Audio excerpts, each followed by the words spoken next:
infrared recording light of his camera. It glowed in the pitch black, like the eye of a small demon.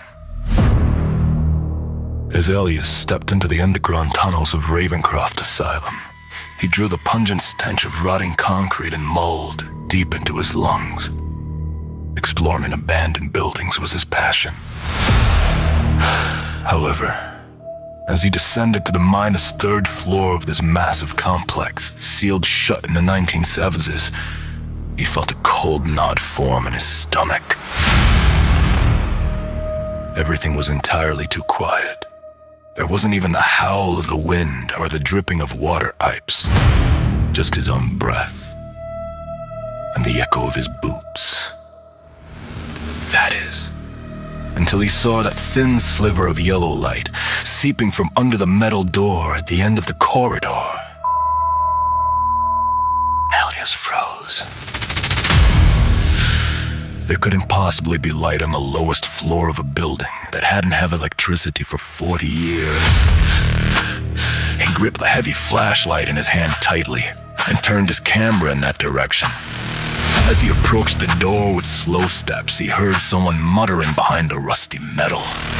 It wasn't a song, nor was it words. Rather, it was a rhythmic, mechanical wheeze like a broken record, repeating the same spot over and over. Going against his instincts, Elias peeked through the crack in the door. There was no one in the room. Just a flickering light bulb hanging from the ceiling, and right in the center of the room stood a pristine white operating table dotted with fresh crimson drops of blood. The blood hadn't even coagulated yet. Elias took a step back.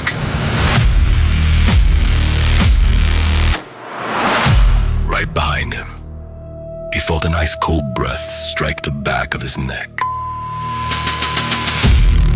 And out of the darkness, a voice resembling a whisper spoke his own name. Elias.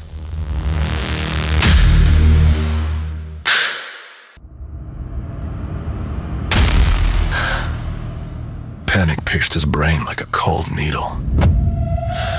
Elias spun around, the beam of his flashlight licking the empty corridor. There was nothing there, but he was experienced enough to know the voice wasn't a trick of his own mind. "Who's there?" he yelled. His voice was trembling. No answer came. He shoved his camera into his bag. He didn't care about filming anymore. He had to get out of there immediately.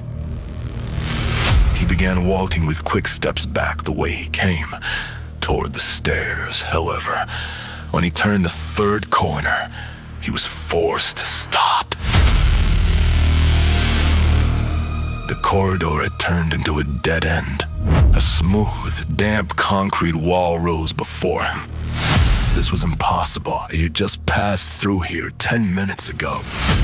Thinking he had lost his sense of direction, he turned back and took the other corridor. He picked up his pace.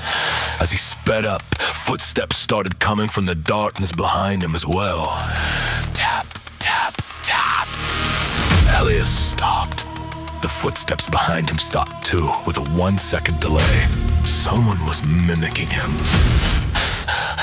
Trying to control his breathing, he pulled the crowbar out of his pocket. The coldness of the metal gave him a sliver of confidence. When he shined his flashlight behind him, he saw the shadow at the end of the corridor. It was a human silhouette, but its arms were far longer than they should be. Its fingertips were almost touching the ground. Its head was snapped toward its shoulder, its neck twisted at an impossible angle. Shadow muttered, flawlessly copying the exact sound Elias had made moments ago. "Who's there? Who's there?" The voice was entirely Elias's, right down to the intonation. But it was a dead voice, harboring absolutely no emotion. The creature suddenly straightened its twisted neck and, scrambling up the wall on all fours like an insect, lunged toward Elias! Elias started to run. His boots slipped on the wet floor. He didn't look back. He didn't need to. The sound of claws scraping against the concrete was right at his neck. Shit! Shit!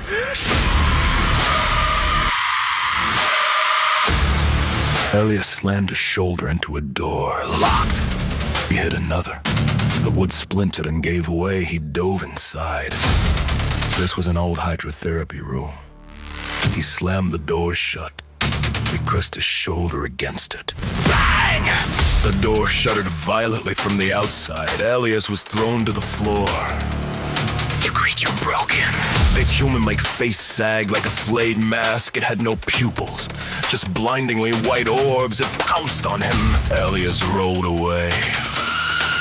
The creature's claws tore through Elias' shoulder. Warm blood soaked into his shirt. Pain! A blinding pain! Elias screamed! The creature screamed at the exact same time, using his voice. He wasn't going to surrender. Elias swung the crowbar in his hand with all his might. The metal smashed into the creature's head. Crack! The sound of bone. The creature staggered. A black tar-like liquid splattered on the floor. Elias saw his opening. He sprang to his feet. He struck the creature's face one more time with the heavy flashlight. The flashlight shattered. The room was plunged into semi-darkness. Elias spotted the ventilation shaft on the wall. Its grate was rusted and half open. He ripped the grate off completely with the crowbar and climbed inside. The narrow metal tunnel was freezing. He began to crawl. His elbows were being torn to shreds. A noise came from behind him!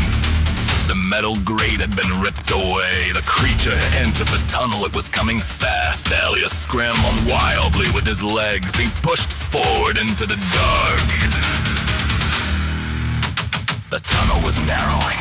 Cold fingers clamped onto his ankle. Nails dug into his flesh. It was dragging him back. Elias kicked backward with all his might, using his other foot. He felt it connect with the creature's face. The grip loosened. Light. There was moonlight at the end of the tunnel. With one final effort, he lunged forward. He busted through the metal cover with his head and tumbled out.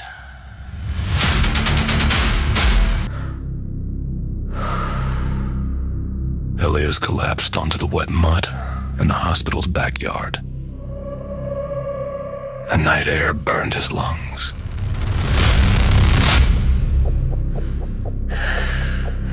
It had started to rain. As the cold drops washed away the sweat on his face and the blood on his shoulder, his chest heaved like a bellows. He looked back down the ventilation shaft.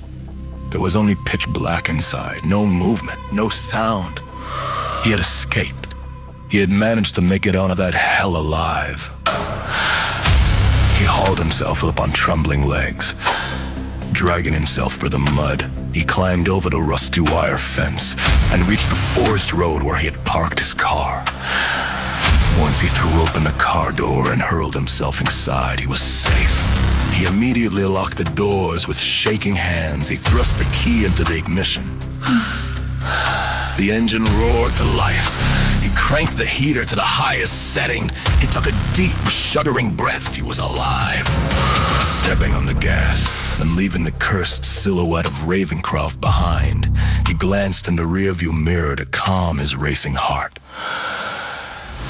His eyes drifted to the dark road, then to his own reflection. The face in the mirror was smiling, but Elias wasn't smiling.